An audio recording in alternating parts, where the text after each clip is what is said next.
नाजरीन, हमारे तक एक ऐसा वीडियो आप पहुंचा है जिसके बाद आप भी ये सोचने पर मजबूर हो जाएंगे कि जहां डिजिटल इंडिया बनाने की बात हो रही है और हर जगह सड़कों का जाल बिछाए जाने के दावे जारी और सारी है, लेकिन वहीं जनाब बेल्ट के काफी सारे ऐसे इलाका जाते हैं जहां लोगों को मशीनों के बजाय खुद अपने हाथों से अपने घरों की जानिब सड़कें निकालने पर मजबूर किया जा रहा है।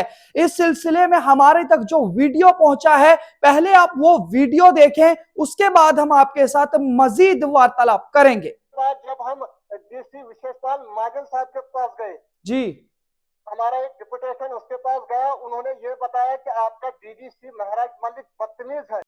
वहीं क्या करो ये सरकार जोन था हाँ बनाओ लाइव तो बना वीडियो बनाए सरकार वही पानी बनाए शाबाश लगे रहो पूरा की रोड जो 2009 से शुरू हो चुकी है। डीसी साहब आप फिक्र नहीं, वरना आपकी आवाम खुद रोड बना रही है।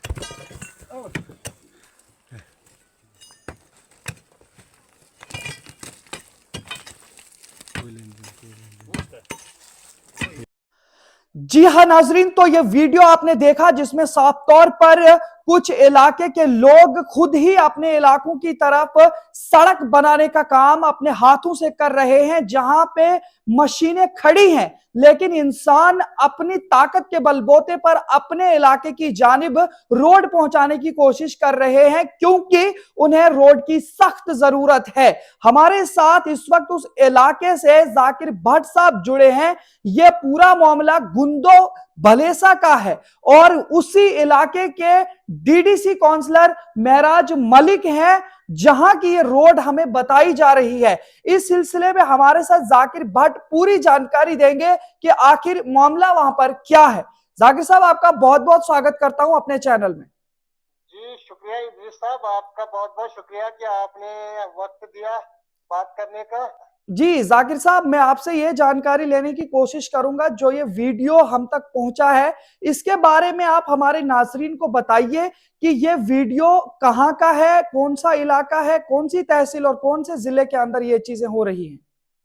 देखिए, ये मसला जो है ये तहसील चिलीपिंगल गांव अमृतपुरा चनियास अमृतपुरा सड़क जो है 2008 में इसका काम शुरू हुआ था और इसकी रफ कटिंग की गई और उसके बाद रोड को छोड़ दिया।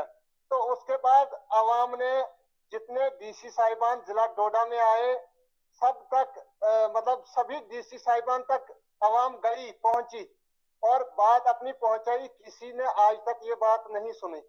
तो ऐसे चलते चलते फिर जो है डीडीसी महाराज मलिक साहब ने इसका केस भी किया है। जब महाराज मलिक ने डीडीसी इलेक्शन जीता, उसके बाद उसने केस किया इस रोड पे जी। तो वहां केस करने के बाद जो है 2 साल 3 साल पहले हमारे साथ हमारे पास जो है एक्शन साहब आए, बड़े बड़े लीडरान भी इस पे सपोर्ट उनकी करने लगे कि ये केस उससे वापस करवा दो और रोड का काम शुरू करवाएंगे जी। लेकिन उसके बावजूद जो है महाराज मलिक को हमने बहुत तंग किया और केस हटवा दिया जी। उसके बाद क्या हुआ, उसके बाद रोड का काम थोड़ा सा मशीन एक दिन लाई और दिखाया अपने आप को, हार शार डलवाए पब्लिक से जी। और बताया कि आपका काम जो है रोड का काम जो है हफ्ते के बाद शुरू करेंगे और उस दिन से लेकर अभी तक रोड का काम शुरू नहीं किया गया।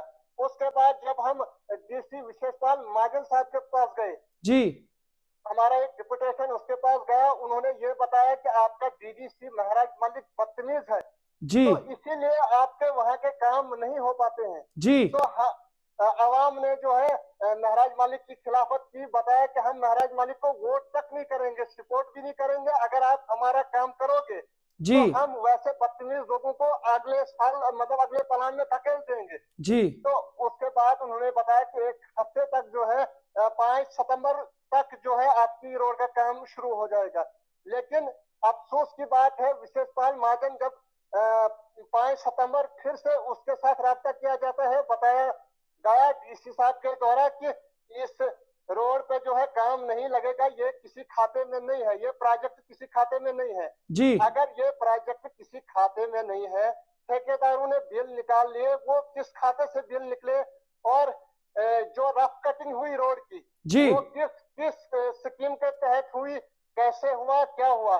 तो कुल मिला के ये सामने नजर आता है कि इसमें जो है टोटल क्राइम हुआ है। जी ये शायद हिंदुस्तान में पहली एक सड़क ऐसी होगी कि जिसमें 16 साल बीतने के बाद भी बताया जाता है कि ये प्रोजेक्ट कहीं खाते में नहीं है, कहीं जी सैंक्शन नहीं है। जी जब डीडीसी महाराज मलिक ने इसकी आवाज जो है गवर्नर साहब तक पहुंचाई, गवर्नर साहब ने वहां से ये बताया कि इसमें कागजों में ये बताया जाता है कि इस सड़क पे गाड़ियां चलती है। जी तो आपने खुद ही देखा वीडियो में कि आज पब्लिक जो है मजबूर होकर, मायूस होकर आज खुद ही गैती बेलचा उठा के जो है सड़क का काम शुरू किया। तो आप ही बताओ कि किस डिजिटल दौर में ऐसे जैसे सरकार दावे करती है और छापामारी करती है, आप इधर साहब देखते होंगे कि कितने क्राइम पकड़े गए, कितने क्रिमिनल लोगों को पकड़ा गया। जी लेकिन इतना बड़ा घोटाला, 4 करोड़ से ज्यादा घोटाला करने के बाद इस रोड पे, इस क्राइम पे जो है कोई नजरसानी नहीं करता है और इस पे कोई छापामारी नहीं होती है, कोई एजेंसी इस पे जांच नहीं करती है। बताया जाता है कि पहले 10-15-20 दिन पहले महाराज साहब ने इस पे विजिलेंस भी की थी। जी विजिलेंस की टीम वहां पे पहुंची, आई और मायना किया, उसके बाद बताया कि हम डिपार्टमेंट को बताएंगे और इसका काम शुरू होगा। जी अब हमारी आवाम कहां कहां तक जाएगी। जैसे अब सर्दियों का मौसम है, बर्फबारी होती है, बीमार को 4-5-6 किलोमीटर जो है उठा के लाना पड़ता है, बहुत मुसीबत है। क्या बताएंगे ऐसे डिजिटल दौर में, इस सरकार में जो सरकार दावे करती है कि हमने जी सड़कों का जाल बिछाया, इतने प्रोजेक्ट दिए, इतने करोड़ दिए, इतने अरब दिए, इतने खरब दिए। क्या वही बीजेपी सरकार, जब हमने रविंदर रैना से इस मसले में बात की जी तो रविंदर रैना ने बताया कि आप डीसी साहब के पास जाओ। हमने डीसी साहब बोला कि हमने डीसी साहब तक भी गए हम, लेकिन रविंदर रैना को हमने ये बताया कि आप सर कुछ ना कुछ कीजिए इस प्रोजेक्ट के लिए और कुछ पैसा रखिए तो इसको पूरा कीजिए, लेकिन कोई नहीं सुनता इद्रिस साहब।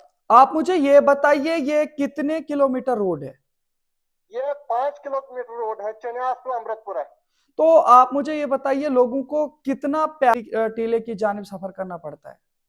6-7 किलोमीटर सफर करना पड़ता है और हिली एरिया है, बहुत दूर दराज एरिया है। जी वहाँ वहाँ अगर आप इद्रिस साहब देखेंगे, हम एक और वीडियो आपको देंगे कि इस गांव के ऊपर, अमृतपुरा के गांव के ऊपर एक टाप है, मोती बगड़ा कहा जाता है। जी इतना बेस्ट टूरिज्म स्पॉट है, आप बताओ, अगर देखेंगे आप बोलेंगे कि हम यहाँ से जाएंगे नहीं। जी इतना अच्छा इलाका है, इतना बेस्ट टूरिज्म स्पॉट है मोती बगड़ा ऊपर, लेकिन सरकार जब करती नहीं है कुछ, इंतजामिया भी बेहोश पड़ी हुई है, तो हम अपनी फरियाद किससे सुनाएंगे सर। मैं आपसे ये भी जानने की कोशिश करूंगा, ये रोड कब सैंक्शन हुई थी और वो किस दौर में हुई थी और उस दौरान क्या हुआ था? देखिए, उस समय कांग्रेस की सरकार हुआ करती थी और हमारे गुलाम मोहम्मद सुरूरी साहब उस समय R&B मिनिस्टर थे जी और काफी उम्मीदें थी लोगों को कि हमारी सरकार, हमारी कांग्रेस सरकार हमारी रोड को पूरा करेगी। ये बताया जाता था उस समय कि सुरूरी साहब ने, ये आजाद साहब ने रोड सैंक्शन करवाया और रोड दिया, फिर रोड की रफ कटिंग करवाई, फिर छोड़ दिया। जी तो 2014 से पहले की बात है। जी तो 2014 में इनकी सरकार हटी, उसके बाद भी इन्होंने बोला कि नहीं हमने दी थी, अब ये वक्त की सरकार इसको पूरा नहीं कर पाती है। जी लेकिन कुछ साल गुजरने के बाद भी उन्होंने पूरा नहीं किया। तो आज भी गुलाम मोहम्मद सुरूरी साहब ये दावा करता है कि नहीं जी मैंने रोड दी थी, मैंने रफ कटिंग करवाई और आज की सरकार इसको पूरा नहीं करती है।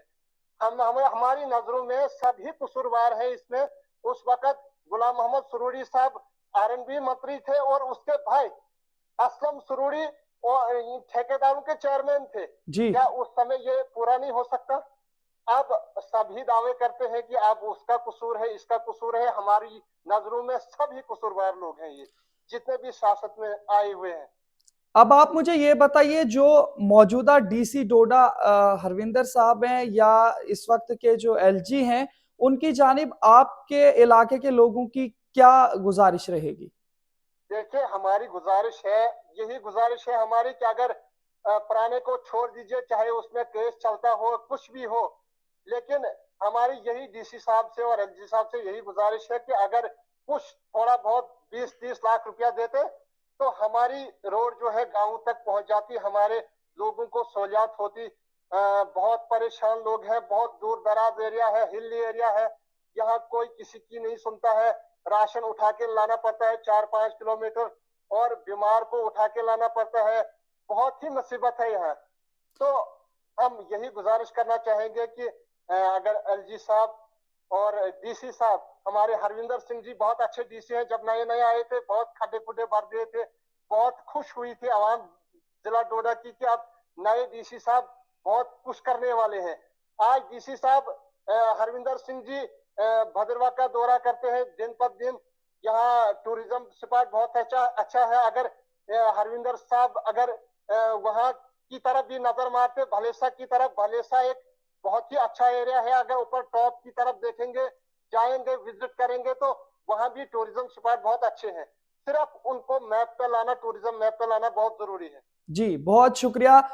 हमारे साथ जाकिर भट्ट साहब गुंदो बलेसा एरिया से जानकारी दे रहे थे। तो नाज़रीन, आपने साफ तौर पर देखा कि किस तरीके से अभी भी लोग सड़कों की वजह से जूझ रहे हैं, और ज्यादा से ज्यादा इस वीडियो को शेयर करें ताकि ये वीडियो ना सिर्फ यहाँ बल्कि road and highways minister Nitin Gadkari साहब तक पहुंचे, ताकि इस मामले को संजीदगी के साथ लेकर वहां के लोगों को राहत पहुंचाई जाए और राहती इक़दामात लेकर वहां के लोगों को खुश और खुशहाल रखा जाए। देखते रहिए शुभम चैनल। अपने मेजबान इदरीस फलाई को दीजिए इजाजत, मजीद पेशकश करेंगे, तब तक के लिए अल्लाह हाफिज।